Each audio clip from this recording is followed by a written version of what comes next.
aquele dia em que você passa horas travado em uma tarefa, o projeto não anda de jeito nenhum e parece que tudo que você tenta fazer dá errado? Aí você abre o LinkedIn ou conversa com um colega da área e a sensação que dá é que tá todo mundo voando, batendo meta com facilidade e entregando projetos perfeitos sem o menor esforço. É nessas horas que bate aquele desânimo e você se pergunta: gente, será que só eu fico batendo cabeça?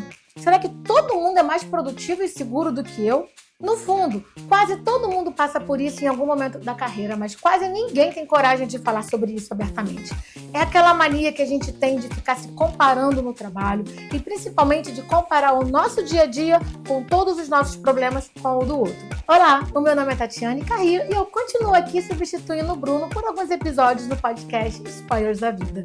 E se você é novo aqui, seja muito bem-vindo. Não deixe de assinar o canal e ativar as notificações para receber os conteúdos exclusivos sobre comportamento e gestão que o Bruno vem produzindo há mais de 7 anos. E se você preferir, também pode acompanhar pelas outras redes sociais, que eu vou deixar os links aqui na descrição do episódio para a gente continuar conversando. Nessa temporada do podcast, o foco será liderança. E hoje a gente vai olhar de perto para o que acontece quando o time entra nessa pilha de tentar aparecer perfeito o tempo todo, espelhando-se no palco dos outros. No nosso papo de hoje, você vai entender por que essa cobrança por entregas impecáveis tem deixado profissionais ansiosos e travados. E o mais importante, eu vou te entregar 5 ações simples de comunicação para você aplicar ainda essa semana e transformar esse peso em crescimento de verdade. Então pega o seu café, porque o Spoilers de hoje vai mudar a forma como você enxerga e conversa com as pessoas que cercam a sua liderança.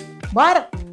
Antes da gente começar, primeiro a gente precisa entender o que acontece na cabeça de um profissional quando ele cai nessa mania de ficar se comparando aos outros no trabalho. A pessoa está ali em uma reunião comum, ouvindo os resultados da semana e aparentemente está tudo normal. Aí o líder toma a palavra e começa a comentar as entregas recentes do time, distribuindo elogios. Ele diz que fulano mandou muito bem naquele projeto, comenta que ciclano trouxe uma solução excelente para um problema antigo e que Beltrano conduziu muito bem a reunião com um cliente difícil. Até nesse momento, não tem nada de errado que está acontecendo, porque, vamos lá, reconhecer quem fez um bom trabalho é muito importante e todo líder tem que reconhecer mesmo. O grande problema dessa história é o que começa a acontecer na cabeça de quem está assistindo a essa cena de camarote. Por dentro, o pensamento é diferente e muito mais doloroso, porque o profissional está pensando que está muito atrás de todo mundo ali na equipe, que nunca vai conseguir fazer uma entrega daquele jeito ou falar com aquela desenvoltura. E pronto. Sem que ninguém tenha percebido, a mania de ficar se comparando aos outros chegou sem pedir licença para ninguém.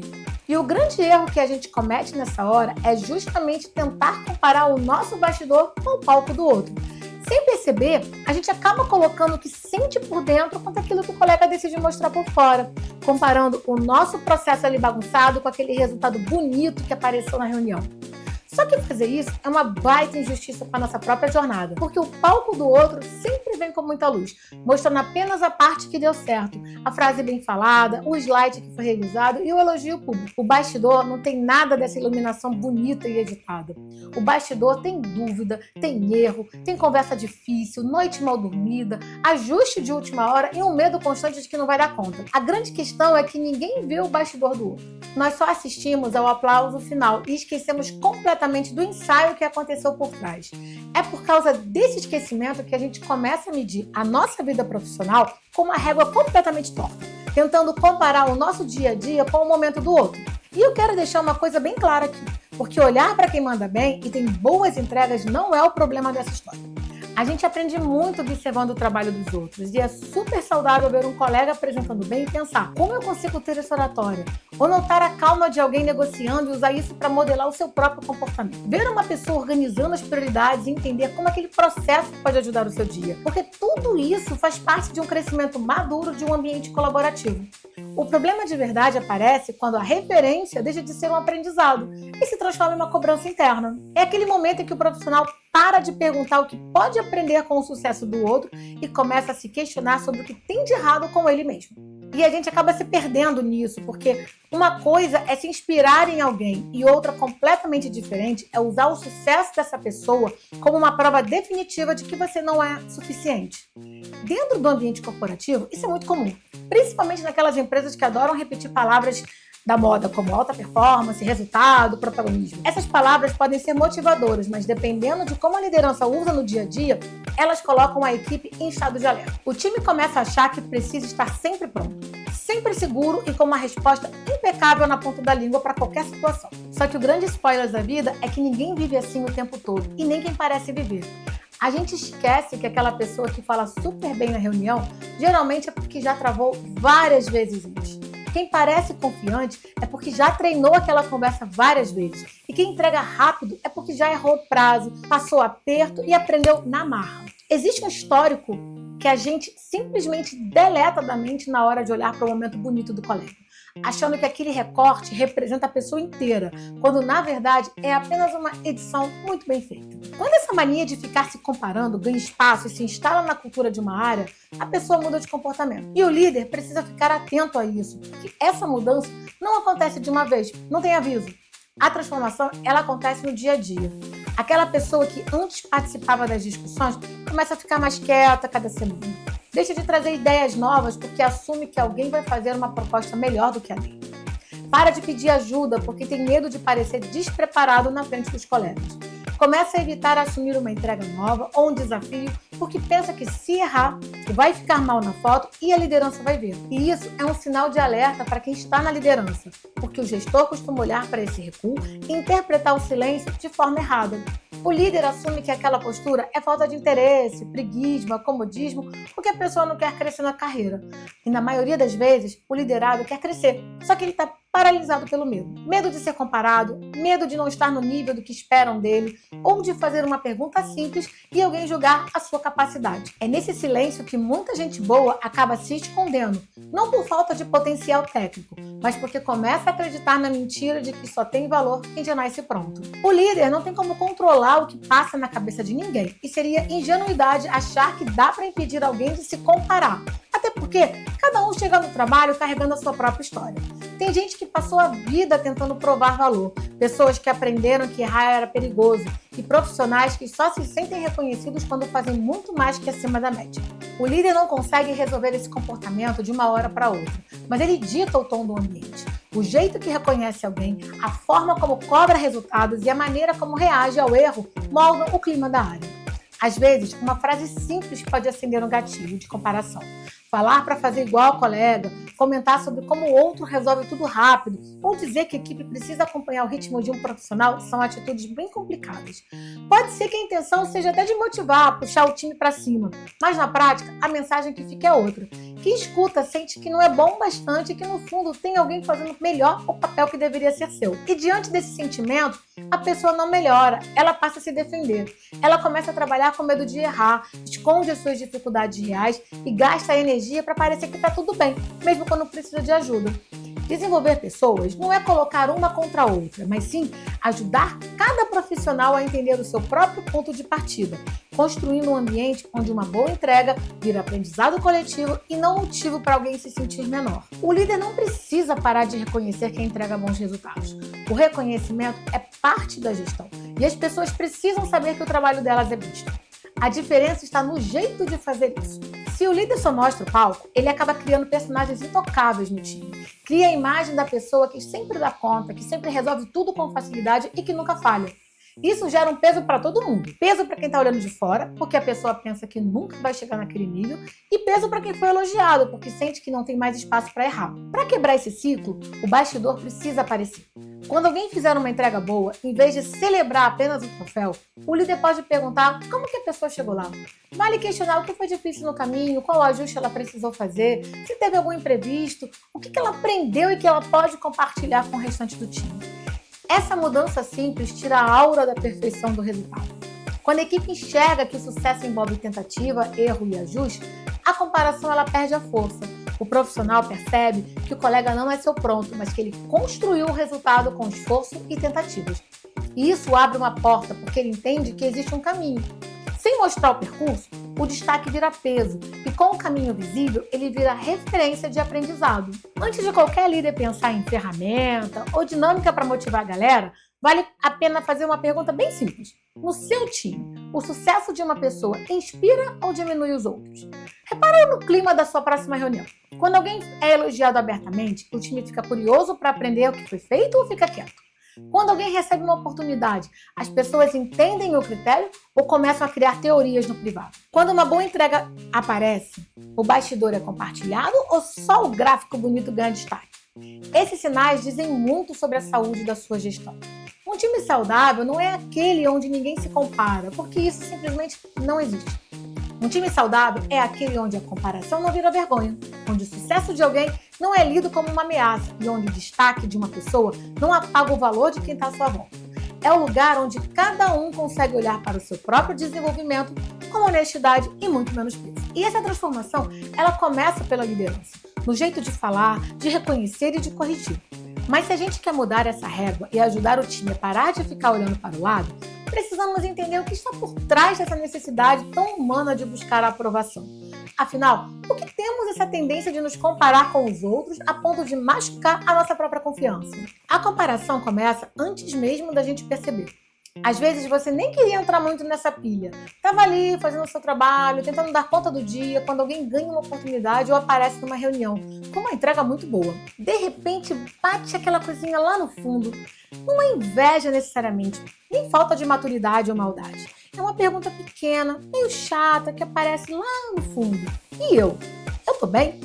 Tô ficando para trás?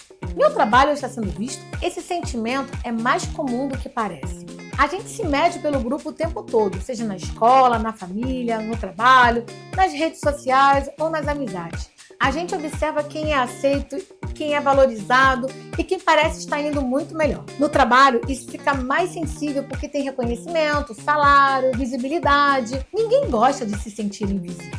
Então, quando outra pessoa aparece muito, quem já está inseguro pode sentir que desapareceu mais um pouquinho. E eu não estou dizendo que isso é racional, mas isso é humano. A comparação pega onde a autoestima já está sensível. A comparação ela não bate igual em todo mundo. Duas pessoas podem até estar na mesma reunião, ouvir o mesmo elogio para um colega e reagir de formas completamente diferentes. Uma pensa, porra, legal, quero aprender com isso. A outra pensa, pronto, eu sou a pior parte do time. E o que muda? A história de cada um. O momento de vida, a relação que ela tem com o erro, com cobrança e com reconhecimento. Tem gente que cresceu precisando provar valor o tempo todo. Gente que aprendeu que só era elogiada quando era excelente. Ou gente que ouviu muito, você podia ser melhor. E isso vai ficando dentro da gente. Depois, no trabalho, basta uma situação parecida que esse gatilho é acionado. A pessoa não está reagindo só à reunião de hoje, está reagindo a um monte de coisa acumulada. Por isso, o líder precisa ter cuidado com a comparação direta. Uma frase que para o líder parece pequena pode cair num lugar enorme dentro do profissional. Quando ele diz, você podia ser mais como a Carol, a intenção pode ser da organização, mas o cérebro da pessoa escuta. Do jeito que você é, não serve. E isso é pesado. É por isso que esse tipo de comparação costuma travar o desenvolvimento. Ele não só mexe com o desempenho, mexe com a identidade. A pessoa deixa de pensar em como melhorar e só começa a pensar, eu sou ruim, eu sou ruim, eu sou ruim. E o ambiente influencia também essa pressão. Tem ambiente que deixa todo mundo mais estressado, onde ninguém entende os critérios, onde só os mesmos recebem oportunidades, onde o erro vira uma exposição. E nesse tipo de lugar, a comparação ela vira um esporte interno. Só que ninguém chama assim. Chamam de meritocracia, de alta performance ou de cultura forte, mas nem sempre é, tá? Às vezes, é só um monte de gente ansiosa tentando provar que merece estar ali. O time começa a entregar imagem. A pessoa não quer apenas entregar bem, ela quer parecer bem. Parece bobagem, mas muda tudo, porque parecer bem consome muita energia. Você mede as palavras, evita fazer pergunta, disfarça a dificuldade, não admite que está perdido. Onde a cabeça está ocupada demais se defendendo, sobra pouco espaço para aprender. Agora, tem ambientes que são o contrário. O líder explica critério, reconhece resultado, mas também fala de processo, dá feedback claro, chama erro pelo nome sem humilhar e mostra que aprender faz parte do trabalho. A comparação ela não desaparece. Seria mentira dizer isso, só que ela perde força, perde aquele tom de ameaça. A pessoa ela consegue pensar com mais calma. Fulano mandou bem, o que eu posso aprender com ele? A gente vive uma época em que tudo parece um pau. LinkedIn, reunião de resultado, apresentação para diretoria, premiação interna, até aquele post bonito feito por IA de rede social. E tudo bem, a vida tem momentos de pau. O problema é acreditar que ele conta a história inteira e ele não conta. Uma promoção não mostra às vezes que a pessoa pensou em desistir. Uma apresentação boa não mostra todo o ensaio que teve por trás. Um case de sucesso não mostra as conversas que deram errado antes. O palco é editado e o bastidor é bruto. É igual olhar aquelas fotos de viagem dos outros e comparar com a sua segunda-feira cheia de problemas. A conta não fecha. No trabalho, esse efeito é perigoso, porque a pessoa começa a concluir coisas sobre si mesma a partir de uma amostra muito pequena da vida do outro. Ela é muito mais confiante. Será? Ou ela só preparou aquela fala? Ele é mais estratégico. Talvez, ou talvez ele tenha tido mais acesso a conversas que você ainda não teve. O líder precisa completar parte dessa história, trazendo contexto, sem expor ninguém, apenas mostrando o processo. Quando a equipe enxerga que o sucesso envolve tentativa, erro e ajuste, a comparação perde a força. E a gente volta a enxergar o trabalho como ele realmente é, um exercício diário de tentativa e acerto. Quando alguém vive sendo comparado, acaba perdendo coragem. E coragem é central para o desenvolvimento. É o que faz a pessoa ter segurança para perguntar, para testar uma ideia nova, para dizer eu não entendi, pedir um feedback ou topar um desafio antes de se sentir 100% pronto. Sem isso, a pessoa acaba se encolhendo, virando uma versão menor do que ela poderia ser. Ela trabalha tentando evitar o erro e trabalhar com esse medo constante é muito ruim. O profissional não ousa, não traz ideia nova. Aí o líder acha, olhando ali de fora, ele acha que a pessoa não tem ambição. Vamos tomar cuidado com isso, né, gente? Às vezes não é falta de ambição, é só medo. A pessoa até quer crescer, mas tem medo de se expor. Ou vive uma cultura onde cada tropeço vira munição para comparação. Tem gente sentada em cima de um potencial enorme, mas que aprendeu a ficar no cantinho para não chamar atenção. Justamente porque aparecer aumenta o risco de ser julgado. O líder quer protagonismo, mas pune a vulnerabilidade necessária para o protagonismo nascer. Ninguém nasce protagonista com tudo pronto, tudo redondo. Tudo começa meio torto mesmo. Só que se o time só valoriza quem já faz bonito, quem está aprendendo não encontra espaço para praticar. E sem espaço para errar, ninguém cresce. Um time maduro aprende que o sucesso de um pode servir ao grupo inteiro. Se o clima é de disputa, o sucesso do outro vira incômodo, mas se o foco é aprendizado, vira material de estudo. A boa entrega de um ensina um método, a comunicação de outro ensina postura, a coragem de alguém pode abrir caminho para os demais. Só que isso exige uma liderança que ajude a interpretar o que está acontecendo. Quem está seguro lê o sucesso alheio como inspiração. Quem está inseguro lê como acusação. Em vez de perguntar por que você não faz como fulano, ele pode puxar um papo mais construtivo, tipo, o que será que a gente consegue aprender com esse resultado aqui? Em vez de focar em quem é o melhor do time, o gestor pode perguntar o que será que funcionou na estratégia dessa pessoa que a gente pode aproveitar. Isso exige escutar o que está rolando por baixo da superfície e principalmente ter cuidado para não transformar sempre as mesmas pessoas em exemplo para tudo, que acaba gerando um peso desnecessário para a equipe. Pouca gente fala disso, mas o líder também entra nessa, tá? O líder se compara com outro líder, compara o seu time com o da área vizinha, compara o próprio resultado ou a forma de se comunicar com o de alguém que parece estar indo muito melhor. E se não tomar cuidado, acaba passando essa ansiedade para o time, pressionando a equipe de um jeito meio torto e usando a comparação como se fosse um combustível para o time andar. Só que, na real, combustível errado queima o motor. Por isso, antes de ajudar o pessoal, o líder precisa olhar para a própria relação com a comparação. Eu estou cobrando desenvolvimento ou estou descarregando a minha ansiedade? Essas perguntas são desconfortáveis e tudo bem.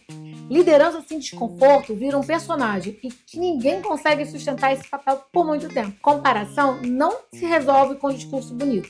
Dizer que cada um tem seu tempo pode até ajudar ali no começo, mas logo depois volta tudo normal. Se a cultura da empresa continua comparando as pessoas de um jeito muito errado, qualquer discurso bonito perde o sentido. O que realmente muda o jogo é o comportamento no dia a dia. É o líder aprender a corrigir a própria fala, explicar os critérios com clareza, reconhecer a evolução individual e parar de criar heróis dentro do time, gente. Todo mundo parece ótimo até cansar. E uma hora cansa fingir segurança, esconder dúvida e engolir medo. A pessoa para de tentar crescer naquele ambiente e se desliga emocionalmente. E isso custa energia, custa criatividade e, acima de tudo, confiança, que depois de quebrada dá muito trabalho para reconstruir. A comparação perde força quando o time entende que todo resultado tem contexto, que qualquer habilidade pode ser aprendida e que o valor de alguém não depende de ser melhor do que o outro. Muita empresa ainda funciona como se só os melhores tivessem o direito de aparecer, e aí todo mundo tenta parecer impecável. Só que time bom não precisa de gente performando o personagem, precisa de gente aprendendo com consistência. Gente que sabe onde melhorar, que pede ajuda sem vergonha e que olha para uma boa entrega pensando: eu quero entender como chegou lá, que consegue celebrar o outro sem se diminuir. E isso não nasce de uma frase bonita, nasce no cotidiano, na reunião de segunda-feira, no feedback sincero e no jeito de reagir quando alguém erra. E eu vou trazer aqui para vocês 5 ações que vocês já podem começar a implementar no seu dia a dia. A primeira ação que vocês podem começar a implementar é comparar a pessoa com a própria evolução dela. Parem de usar uma pessoa como medida para outra. Frases como: olha como a Thaís faz, você precisa ser mais como o Gabriel, ou Manuela consegue, por que você não? Chegam para quem ouve como um atestado de insuficiência. Quando alguém está inseguro, isso pega. O líder atento muda a rota da conversa. Em vez de colocar 2 profissionais lado a lado, ele coloca a pessoa diante da própria trajetória. Um exemplo: há 3 meses você evitava apresentar, hoje você já conduziu parte da reunião. Bora trabalhar para você sustentar melhor a sua opinião? Isso é útil, tem direção e tem reconhecimento. Em vez de citar fulano para cobrar rapidez, foque na priorização da semana daquela pessoa. Liderança boa não foge de conversa difícil. Ela só não precisa bater onde dói para parecer firme. A segunda ação que você pode implementar é mostrar os bastidores dos resultados. Toda equipe tem alguém que se destaca em algum momento. Alguém que apresenta muito bem, que fecha um projeto difícil ou resolve um problema que estava travado. O líder deve reconhecer isso. Resultado bom precisa ser visto, mas o jeito de fazer isso muda tudo. Se você fala apenas: a entrega da Manuela foi sensacional, siga o exemplo. Você cria um pau. É bonito, mas fica distante. Parte do time aplaude e outra parte se compara em silêncio. E a própria Manuela sente a pressão de nunca mais poder falhar. Agora, se você traz o bastidor para a mesa, o clima muda. Em vez de só elogiar, pergunte: Manu, conta pro time como é que você organizou essa entrega? Onde foi que você travou? O que você precisou ajustar no caminho? Teve alguma coisa que deu errado?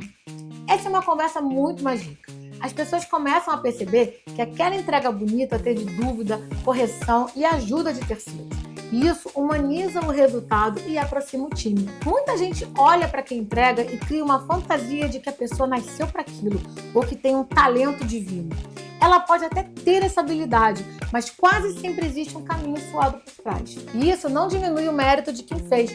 Muito pelo contrário, ele valoriza ainda mais o resultado, porque mostra o trabalho que existiu ali. Uma prática bem simples. Depois de uma entrega boa, reserve uns minutos para um rápido raio-x do processo. Sem reuniões gigantes ou grandes formalidades. Apenas perguntas como: o que foi decisivo aqui? O que você faria diferente? Ou o que te ajudou a sair desse momento? O time aprende com o sucesso do colega, mas sem esquecer que ele foi construído passo a passo nos bastidores. A terceira ação é dar feedback sobre comportamento e não sobre identidade. Um erro que a gente comete demais na liderança é rotular a pessoa na hora do feedback. Quando você solta você é um desorganizado, ou você não tem perfil, o profissional entende que o problema é ele, como pessoa. Não é sobre mudar uma atitude ou melhorar uma habilidade, é como se a essência dele fosse o defeito. Aí o feedback vira um peso enorme, e bora combinar, peso demais trava em vez de crescer. O caminho é falar de comportamento que a gente consegue ver. Em vez de falar: você é inseguro, tente algo como: olha, na reunião você trouxe uma ótima análise, mas terminou várias frases pedindo desculpa, dizendo que talvez não fizesse sentido. Isso tirou o peso da sua mensagem. Bora treinar como sustentar melhor a sua opinião? Percebe a diferença? A pessoa sabe exatamente o que rolou e onde ela precisa melhorar. Se o problema é organização, em vez de rotular, diga: olha, nas 2 últimas semanas a gente teve que renegociar 3 prazos em cima da hora. Vamos dar uma olhada na sua rotina e combinar um aviso antecipado na próxima? É específico, não precisa de floreios e muito menos de ataque. Feedback bom é isso, dá chão para a pessoa pisar. Mostra o fato, mostra o impacto e o próximo passo. E cuidado com a palavra perfil. Ela costuma virar uma sentença definitiva que acaba enterrando gente boa. E na real, só precisava de treino, de disposição, um acompanhamento melhor. Antes de sentar para conversar, faz aquela checagem rápida na cabeça. Eu estou falando de algo que a pessoa fez ou estou definindo quem ela é? Essa pergunta evita muita injustiça e deixa claro que o desenvolvimento está sempre na mesa. A quarta ação é: explique os critérios antes que o time comece a inventar histórias. Onde não tem clareza, tem novela. E o time, sem saber o porquê das coisas, acaba inventando muita história. Alguém ganha um projeto e o pessoal não entende o motivo. Alguém é promovido e os critérios parecem confusos. O colega recebeu um elogio enquanto outras entregas boas passaram batidas. Pronto. Começa a conversinha paralela. Deve ser porque é amigo do chefe, porque tem preferência, mas vamos ser honestos. Tem ambiente que realmente favorece quem fala mais alto ou quem é mais próximo da liderança. Mas em alguns casos, o problema é só falta de comunicação. O líder toma uma decisão por um motivo justo, mas esquece de explicar. Você precisa trazer os critérios para a mesa. Não precisa transformar toda a decisão em uma assembleia, mas algumas decisões pedem contexto, principalmente as que mexem com oportunidade e crescimento. Quando for escolher alguém, seja direto. Olha, escolhi a Beatriz para esse projeto porque ela já cuidou de uma conta parecida e o prazo está muito apertado. Mas para os próximos, eu quero preparar mais 2 pessoas do time. Viu? Essa frase mata o ruído. Ou, na hora de elogiar, fala assim: o ponto alto aqui foi a antecipação de risco. Avisar cedo e ajustar a rota antes do problema aparecer. Aqui você não só elogia, mas você ensina o jogo. E quando as pessoas entendem o jogo, elas jogam melhor. Se elas não entendem, começam a achar que o jogo está comprado. Clareza não acaba com a frustração. Alguém ainda assim vai ficar chateado por não ter sido escolhido. E isso é normal. Mas frustração com explicação é outra coisa. 5. Ensine o time a transformar a comparação em pergunta. Essa talvez seja a ação mais importante. O líder não vai estar do lado da pessoa toda vez que ela se comparar. Seja depois de uma reunião, olhando no LinkedIn ou num dia em que o cansaço faz tudo parecer um erro. Então, o time precisa aprender a virar essa chave internamente. Quando bater aquela comparação, a pergunta não pode ser: por que eu não sou como essa pessoa? Esse tipo de pergunta só coloca a gente para baixo. O convite aqui é mudar para: o que exatamente essa pessoa faz que eu posso aprender? E essa palavrinha, exatamente, ela é mágica, porque tira a comparação do drama e joga para o detalhe. Se alguém diz: fulano fala muito bem, a gente desmonta isso. O que é falar bem? A pessoa organiza as ideias antes, faz pausa, não se desculpa pelo que diz, olha para quem está ouvindo. Pronto, agora a gente tem material, virou algo que dá para treinar. E se o comentário for do tipo: pô, ele é muito bom com o cliente, a gente desce para o comportamento. Ele escuta sem interromper, ele resume o que o cliente disse, ele faz boas perguntas. E isso é muito menos assustador do que se sentir menos que o outro. Quando a pessoa diz: eu nunca vou ser como fulano, ela entra num beco sem saída. Quando ela diz: eu quero treinar essa habilidade, ela abre uma porta. Você pode conduzir isso nas conversas individuais. Se alguém chega dizendo: eu me sinto péssimo em reunião perto da Maria Luísa, você devolve: vamos separar as coisas? O que ela faz que funciona? Se a resposta for: poxa, ela se posiciona com muita clareza. Muito bom. Então o plano é: na próxima reunião, você entra com um ponto preparado. Só um. E depois a gente vai evoluindo. É simples, é concreto e tira o peso. Essa é a grande mudança. A comparação, ela deixa de ser uma fonte de frustração e vira um plano de ação. A pessoa para de se questionar e começa a praticar. Esses 5 passos parecem pequenos, mas mudam o clima de qualquer time. A pessoa que antes se sentia atrasada começa a enxergar a própria evolução. O sucesso do colega deixa de ser um lembrete de que ela não é boa o bastante e vira uma fonte de aprendizado. O feedback para de parecer uma sentença e passa a ser uma direção. As oportunidades deixam de ser um mistério e a comparação sai do campo da vergonha e entra no campo de habilidade. A equipe passa a falar mais sobre como as coisas são feitas. As pessoas elas pedem ajuda com menos medo. Quem se destaca não precisa carregar o personagem da perfeição. E quem está aprendendo não se sente menor por isso. E o líder, ele para de depender daquela velha estratégia, de pressionar pelo constrangimento. Para combinar, tem jeito melhor de liderar, né? Dá trabalho? Dá. Porque exige atenção à linguagem, aos critérios, ao clima do dia a dia. Mas o resultado, ele é muito mais sustentável. Um time que cresce com clareza, ele evolui de verdade.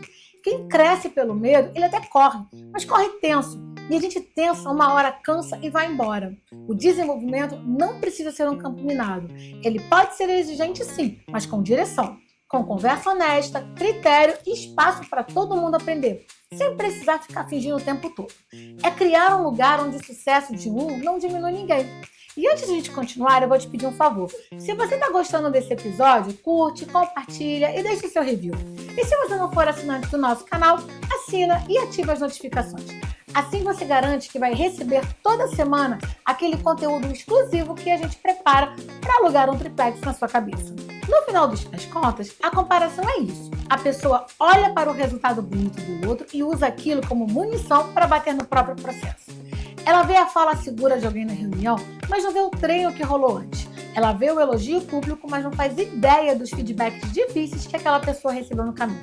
Ela vê o projeto entregue, mas não vê a bagunça que existiu até chegar ali. Aí o negócio fica pesado, porque o palco dos outros quase sempre parece muito mais bonito do que o nosso. E não é porque a vida do outro é mais fácil, e na maioria das vezes é só porque a gente está olhando de longe. De perto, todo mundo tem bagunça.